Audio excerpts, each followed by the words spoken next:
Look at this photo. A bright-eyed teenager in the back row of her volleyball team, beaming at the camera. Her name is Lacey Fletcher, and she's surrounded by friends at Brownsville Baptist Academy in Louisiana. The year is 1998. This may be the last photograph ever taken of Lacey Fletcher living a normal life, because just 4 years later, she would disappear. But here's where this story gets impossible to believe. Lacey Fletcher never left her house. She never moved away. She never ran off with friends or started a new life somewhere else. She simply vanished. We kept asking, "Where's Lacey? What happened to that sweet girl?" And her father would just say, "Oh, she's fine. She's still here." But we never saw her. Not once. For 20 years. For 20 years, a young woman lived as a ghost in her own home, becoming one of the most disturbing mysteries in modern American crime. This is her story. Picture this. It's New Year's Eve, 2021. Lacey Fletcher could probably hear them packing for their celebration trip.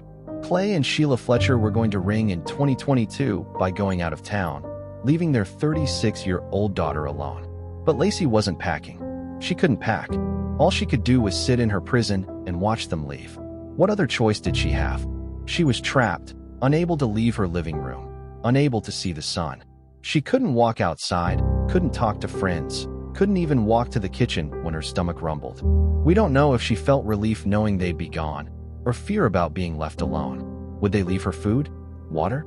What if they never came back? We need to journey back to a time when Lacey Fletcher was everything a small town could celebrate. November 25th, 1985. Lacey Ellen Fletcher enters the world in Slaughter, Louisiana. Population 800, where everyone knows everyone, and secrets are hard to keep. Or so you'd think.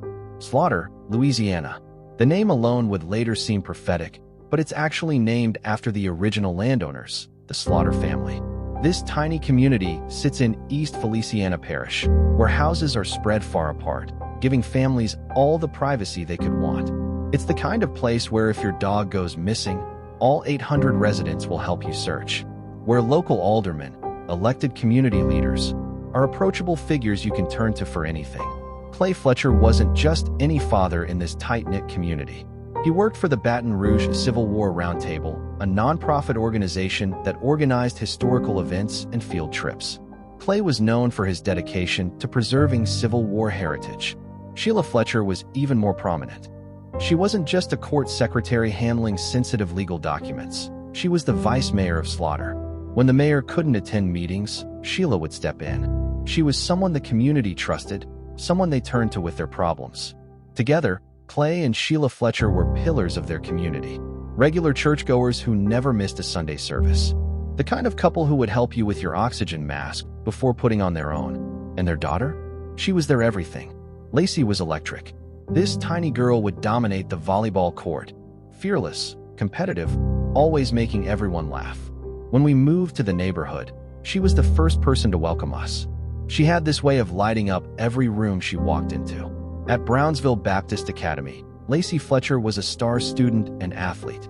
School photos show her beaming with her volleyball team, her blonde hair perfectly styled, surrounded by friends who clearly adored her. She was passionate about everything she loved, Disney movies, which she would enthusiastically share with friends through video links. She was obsessed with Mariah Carey and country music, an eclectic mix that showed her wide range of interests. She loved bowling and volleyball, and friends consistently described her with one word: sweet. Lacey was someone who would go out of her way to welcome people and build connections. Sure, she could be quiet sometimes, but when she spoke up, everyone listened. She was very opinionated and passionate about things she cared about.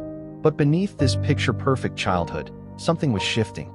At some point during her teenage years, Lacey was diagnosed with Asperger's syndrome, a form of autism that affects social communication and interaction. This diagnosis would later become central to her story, but not in the way you might expect. Before we continue Lacey's story, it's crucial to understand what autism really is, because the misconceptions surrounding this condition would play a devastating role in what happened next. Autism is a neurological condition that affects how people communicate and interact with the world. It's not an illness that needs to be cured, but a different way of processing information and experiences. Around 1 in 36 children are diagnosed as autistic today. Many autistic people report experiencing their senses more intensely. What seems like a quiet room to some can be sensory overload for others. Some have exceptional memory for facts and strong problem-solving minds, but might struggle with social cues or small talk. Here's what's important to understand. Being autistic doesn't mean someone suddenly loses their ability to function, make friends, or live independently. It's such a wide spectrum that people can be very different from one another, with different needs and ways of communicating. This brings us to one of the most confusing aspects of Lacey's case. Her parents would often describe her as withdrawn and asocial, someone who struggled with basic social interaction. But her friends tell a completely different story. Are we talking about the same girl? Sure, she could be reserved sometimes, but she was very opinionated. She loved new experiences and actually enjoyed changes in her routine. It felt like her parents didn't even know who she was. Dr. Ewell Bickham, who would later become central to this story, was Lacey's primary care physician when she was younger. As both a doctor and the town coroner in this small community, he knew the Fletcher family well. He would describe Lacey's autism as severe, but this diagnosis doesn't align with the vibrant, socially connected teenager her friends remember. Lacey was bright and engaged in class, maybe a little quiet compared to the class clown, but nothing that suggested she couldn't handle regular school or social situations. So why the disconnect? Why would parents describe their daughter so differently than everyone else who knew her? In 2002, when Lacey was just 16 years old and finishing 9th grade, Clay and Sheila Fletcher made a decision that would change everything. They pulled her out of school. The decision to homeschool Lacey Fletcher came suddenly, without clear explanation to teachers or friends. In 2002, homeschooling wasn't as common as it is today, especially for a student who had been thriving academically and socially. It was shocking. One day Lacey was there, participating in class discussions, playing volleyball, surrounded by friends, and the next day, she was gone. We kept asking why, but never got a clear answer. The Fletchers told people that Lacey's autism had gotten worse, but this explanation puzzled everyone who knew her. Autism doesn't suddenly worsen in the way that mental illness might fluctuate. Autistic people can struggle in rigid school environments, but usually with proper support, not total isolation. When a teenager is removed from school due to autism, best practices involve maintaining their social connections and support networks. Isolation is typically the worst thing you can do for any young person's development. What happened next was a gradual but systematic erasure of Lacey Fletcher from the world. Her friends tried to maintain contact. Phone calls went unanswered. Invitations to hang out were declined. When friends persisted, they were told Lacey was busy or not feeling well or simply unavailable. I tried calling and visiting for months. Her parents would always have an excuse. Eventually, I stopped trying. I figured she'd outgrown our friendship, or maybe her parents didn't approve of us for some reason. By 2005, just 3 years after leaving school, Lacey Fletcher had essentially vanished from her peer group, but she was still seen occasionally around the neighborhood. If you're enjoying this story, kindly do us a favor and subscribe to our channel. It is free and won't cost anything, but it means the world to us. We're just a small channel trying to grow. Thank you, and back to the video. Robert Blades Sr., whose family lived across the street from the Fletchers, provides our last reliable sightings of Lacey as a functioning young adult. She had these little dumbbells in her hands, exercising. She'd walk around the circle 2 or 3 times a week. She looked healthy, active. Then one day around 2007, she just stopped. We never saw her outside again. 2007, Lacey Fletcher was 22 years old when she was last seen exercising outside her home. From this point forward, she would become increasingly invisible, even to neighbors who lived just yards away. But the Fletchers continued their normal lives. Clay kept working his nonprofit job. Sheila maintained her position as vice mayor. They attended church every Sunday, maintained their yard, and socialized with neighbors. No one questioned where their daughter had gone. 3 years after Lacey Fletcher's last public sighting, something significant happened.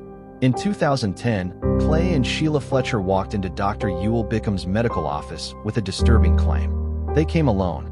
They said their daughter was becoming reclusive, that she never wanted to leave the house or get off the couch. They described someone who had become completely antisocial and refused to engage with the outside world. What's striking about this visit is what the Fletchers didn't bring. No photos of Lacey's condition, no videos showing her behavior, no documentation of any kind, just their word that something was wrong. Dr. Bickham recommended they bring Lacey to the hospital for evaluation. The Fletchers claimed she refused to come. This is where we need to examine a rare but real medical condition that would later be falsely attributed to Lacey: locked-in syndrome. Locked-in syndrome is an extremely rare condition where a person becomes almost completely paralyzed while retaining full cognitive function. They can think, hear, and feel everything, but cannot move or speak. It's like being trapped in your own body. Less than 1,000 people in the United States have locked-in syndrome at any given time. Most cases result from stroke or traumatic brain injury, and the onset is usually sudden, not gradual. Survivors of this condition describe a horrifying existence. My mind was completely clear, but I couldn't move anything except my eyes. I could hear doctors talking about me like I wasn't there. I wanted to scream, "I'm still here," but there was no way to communicate. The psychological torture of locked-in syndrome is unimaginable. Patients describe having to create internal conversations with themselves to stay sane. One survivor said he would count to 1,000, then start over just to have something to do with his mind. When Lacey's story first broke, many news outlets and internet users latched onto locked-in syndrome as an explanation. It seemed to answer every question about why an able-bodied woman would sit motionless for 12 years. But there's a problem with this theory. Dr. Bickham, who had treated Lacey as a child and would later discover her body, stated he had never heard of locked-in syndrome in his entire medical career. More importantly, the physical evidence suggests Lacey retained some motor function. She was able to eat to swallow. She could move enough to scratch at the couch arms. Someone with true locked-in syndrome would be completely paralyzed except for eye movement. So if Lacey didn't have locked-in syndrome, what happened? Why would a 25-year-old woman sit down on a couch and never get up again? Between 2010 and 2014, Lacey Fletcher existed in a gray area between the living and the disappeared. She was physically present in her parents' home, but invisible to the outside world. During this period, something remarkable happened that complicates every theory about her condition. In 2014, when Lacey was 29 years old, several of her former high school friends received emails from her. I got this email out of nowhere from Lacey's account. It sounded exactly like her, full of passion, sending me links to Disney videos she loved. There was no hint that anything was wrong, no cry for help. These emails raise critical questions. If Lacey was truly incapacitated, who sent them? Did she dictate them to someone else? Did she still have access to technology in 2014? Or were these emails evidence that Lacey was still functioning, still capable of communication, for years after her parents claimed she had become completely reclusive? Around this same time, the Fletcher family social behavior began to shift in subtle but telling ways. Friends and neighbors noticed that Clay and Sheila stopped mentioning their daughter entirely. In a small community where everyone asks about everyone's children, this silence was unusual. Looking back, it was strange. They talk about work, about church activities, about community issues, but never about Lacey. Most of us assumed she'd moved away for college or work. But Lacey hadn't moved away. She was less than 100 feet from these conversations, sitting in her parents' living room. In 2017, neighbor Robert Blades finally voiced what many were thinking. It had been 10 years since he'd seen the Fletcher's daughter. I ran into Clay outside one day and asked him directly, "How's Lacey doing? Where's she these days?" He got this uncomfortable look and said, "She's fine, still living at home." Then he quickly changed the subject. Still living at home, at 32 years old, after not being seen for a decade. What Robert Blades didn't know was that at that very moment, Lacey Fletcher was trapped in a hell beyond imagination. By 2017, she had been sitting on the same couch for approximately 7 years. To understand what happened to Lacey Fletcher during those final years, we need to examine the devastating effects of prolonged immobility on the human body. The human body is designed for movement. When someone remains in the same position for extended periods, a cascade of medical complications begins almost immediately. Narrator: within just 2 hours of maintaining the same position, blood flow to pressure points begins to decrease. This lack of circulation starts killing tissue at the cellular level. The first sign would be bed sores, what medical professionals call pressure ulcers. Bed sores begin as red patches that feel warm to the touch, like a sunburn. But if pressure isn't relieved, they quickly progress to open wounds that can reach all the way to the bone. Prevention is the only effective treatment for bed sores. Healthcare workers are trained to reposition bedridden patients every 2 hours without exception. When you see severe bed sores in a care facility, it's considered a clear indicator of neglect or abuse. But the physical deterioration goes far beyond skin breakdown. When muscles aren't used, they begin to atrophy, literally wasting away. Within weeks, leg muscles start to weaken. Within months, they begin to lose mass. Within a year of immobility, muscles can lose up to 50% of their strength and volume. After a certain point, muscle atrophy becomes irreversible. The person couldn't move even if they wanted to. Their legs would no longer be capable of supporting their body weight. Even more dangerous is something called compartment syndrome, when prolonged pressure cuts off blood flow to a limb. This creates a potentially fatal situation. When blood flow is restricted for too long, potassium builds up in the affected area. If pressure is suddenly released, all that potassium rushes into the bloodstream and can cause cardiac arrest. This means that by the time Lacey had been sitting for several years, even attempting to move her could have killed her instantly. But there's an even more horrifying aspect to consider: the psychological impact of watching your own body decay while remaining conscious.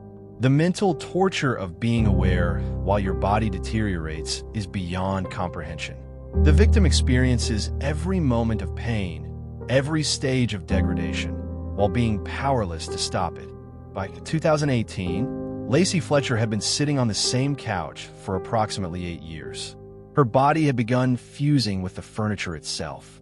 The brown leather couch in the Fletcher family living room was rotting away beneath her. Human waste had soaked through the cushions, through the frame, and onto the wooden floor below. Maggots had taken residence in her wounds, feeding on her decaying flesh while she was still alive. In medical terms, maggots actually served a beneficial purpose in Lacey's case. They consumed only dead tissue, leaving healthy flesh alone, essentially performing a crude form of wound debridement that may have kept her alive longer than would otherwise have been possible. It's a grotesque irony that these insects provided more medical care than her own parents.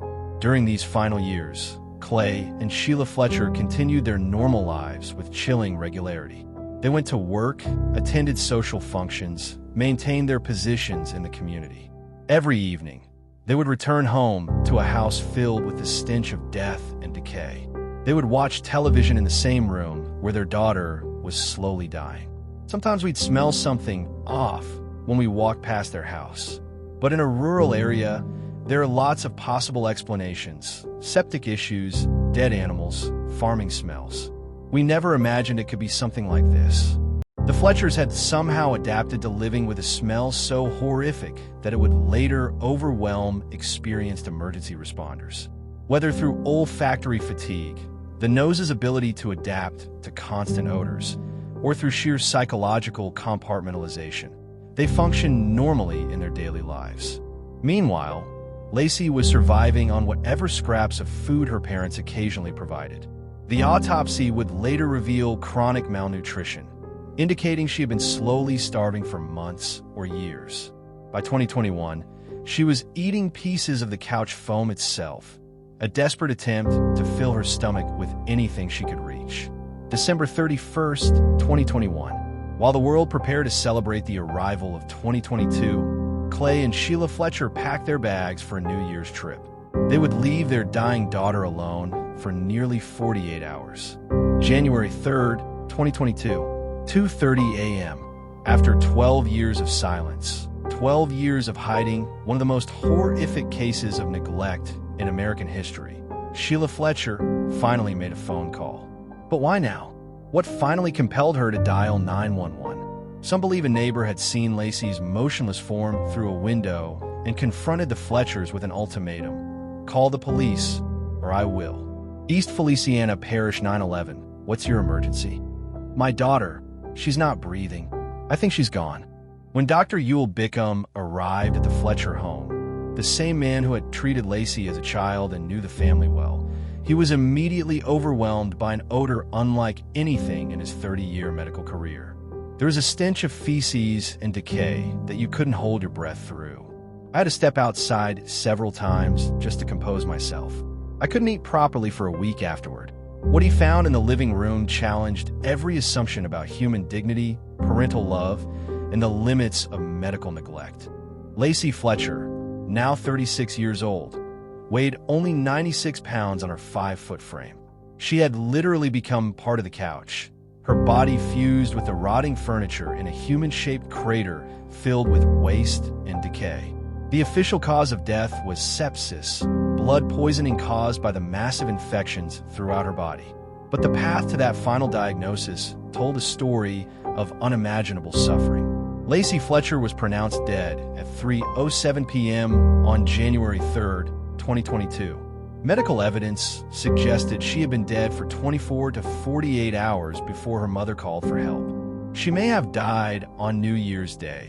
While the world celebrated new beginnings, Lacey Fletcher died alone in her own excrement. The legal proceedings that followed were swift but left many questions unanswered. When the case went before a grand jury, Dr. Bickham insisted on having medical personnel on standby outside the courtroom. He knew the photographic evidence would traumatize ordinary citizens. When I showed the pictures and gave the timeline, there was complete silence. Some jurors were gasping in horror. The clock on the wall never moved. Kate and Sheila Fletcher were initially charged with second-degree murder. Their defense was predictable but unconvincing. They claimed Lacey had chosen this existence, that she refused help, refused to move. In March 2024, facing overwhelming evidence, both parents pleaded no contest to manslaughter charges. They were sentenced to 40 years in prison, with 20 years suspended. They will serve only 20 years for 12 years of torture. Their attorney released a statement claiming the couple had suffered heartache and didn't want to relive losing a child through media attention. But they never mentioned Lacey's love of Disney movies, her passion for country music, or the bright smile that once lit up volleyball courts. The story of Lacey Fletcher isn't just about two negligent parents. It's about systemic failures, neighbors who didn't ask harder questions, professionals who didn't follow up, and a community that accepted explanations without investigation. How many other Lacey Fletchers might be suffering in silence right now? How many people are trapped behind closed doors, forgotten by the very people who should protect them? Lacey Ellen Fletcher lived for 36 years.